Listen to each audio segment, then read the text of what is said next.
এরকম 4টা আমল আছে যেগুলো আমরা কোনো বিপদে পড়লে, নারী হোক, পুরুষ হোক, পারিবারিক হোক, আর্থিক হোক বা নিরাপত্তা সংশ্লিষ্ট হোক, যে কোনো সমস্যা হোক, যদি আপনার মনে হয় যে দেয়ালে পিঠ থেকে গেছে, কেউ কিছু করতে পারছে না আপনার জন্য, আপনি পরিপূর্ণ ইয়াকিনের সাথে, দৃঢ় বিশ্বাসের সাথে এই 4টা আমল নিয়মিত করবেন।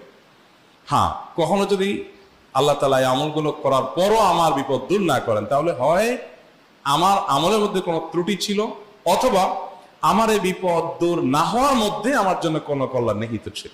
আল্লাহ তাআলা আমার দোয়া কবুল করে যে উপকার হতো তার চেয়ে বেটার কিছু হয়তো আমাকে দিবেন, এই ইয়াকিন একজন ইমানদারের থাকবে। সেই 4টা আমলের 1 নম্বর হলো ইস্তিগফারের আমল। ইস্তিগফার, আপনি ফেসে গেছেন কোনো জায়গা, কোনো উপায় পাচ্ছেন না, আপনি ইস্তিগফার করতে থাকেন, আস্তাগফিরুল্লাহ ওয়া আতুবু ইলাইহি, আস্তাগফিরুল ইস্তিগফার। এভাবে যে কোনো ইস্তিগফার করতে থাকেন, আপনি বেশি বেশি করে আল্লাহর কাছে ইস্তিগফার, ক্ষমা প্রার্থনা করতে থাকেন। নাম্বার 2, দুরুদ।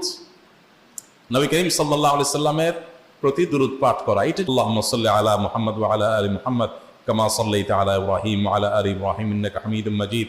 আল্লাহুম্মা বারিক আলা মুহাম্মদ ওয়া আলা আলি মুহাম্মদ কামা বারাকতা আলা ইব্রাহিম ওয়া আলা আলি ইব্রাহিম ইন্নাকা হামিদুম মাজিদ। আপনি একবার ছোট দুরুদ যদি পড়েন সাল্লাল্লাহু আলাইহি ওয়াসাল্লাম, দুরুদের ক্ষেত্রে নবী করিম সাল্লাল্লাহু আলাইহি সাল্লাম বলেছেন যে এইটা তোমার জন্য যথেষ্ট হয়ে যাবে। তুমি যদি আল্লাহর কাছে আর কোনো দোয়া করতে না পারো, শুধু দুরুদটা পড়ো, তোমার সব পেয়ে যাবে। 3 নম্বর আরেকটা আমল হলো দোয়া ইউনুস। দোয়া ইউনুস, লা ইলাহা ইল্লা আন্ত সুবহানাক ইন্নী কুনতু মিনাজ জালিমিন। 4 নম্বর আমল হলো ইয়া যাল জালালি ওয়াল ইকরাম। এটা বেশি বেশি করে পাঠ করবেন। নবী করিম সাল্লাল্লাহু আলাইহি ওয়াসাল্লাম বলেছেন আলিজু বিয়া যাল জালালি ওয়াল ইকরাম। ইয়া যাল জালালি ওয়াল ইকরাম, এইটাকে তোমরা আঁকড়ে ধরবে। ইয়া যাল জালালি ওয়াল ইকরাম মানে কি? এটা আল্লাহ